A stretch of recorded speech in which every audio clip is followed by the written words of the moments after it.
Hey, welcome back to WorldwideGiantGrowers.com. I'm going to show you today the progress of the Long Gourd vine. It is growing up the vine down to the grow bag, Michigan's largest grow bag, and I'm thrilled with the results so far. I think what have been in the ground here 2 weeks.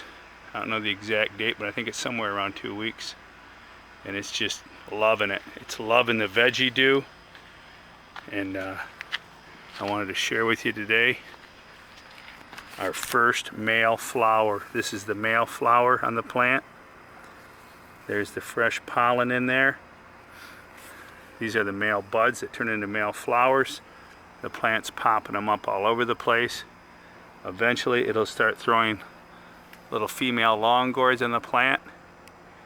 Like an earthworm, this plant and most plants have both sexes, males and females, on the plants.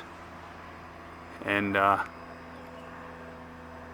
we will pollinate when it's time. Once it grows to the top, it starts growing across. This is a very small trellis. I'm going to try growing a trellis. Most guys will run them out maybe 6 or 8 feet and let them really grow across, but I'm going to minimize the size of the plant. As with our tomatoes, we don't feel a huge plant is necessary to get a big tomato. We'll try the same theory on long gourds. Check out this vine. I just unburied this vine today. I buried it so that these would root in at the base, just like the pumpkin plants. At the base, it will throw a root into the ground. But you don't want to leave them long-term buried. They will rot. So, we took care of that today. And then I want to share with you, I'm excited about using Morgan's Compost and Dairy Dew's products Fruit Blaster. This is 1,513, so it's heavy on the potash, potassium in the end, phosphorus in the middle, and just a pinch of nitrogen.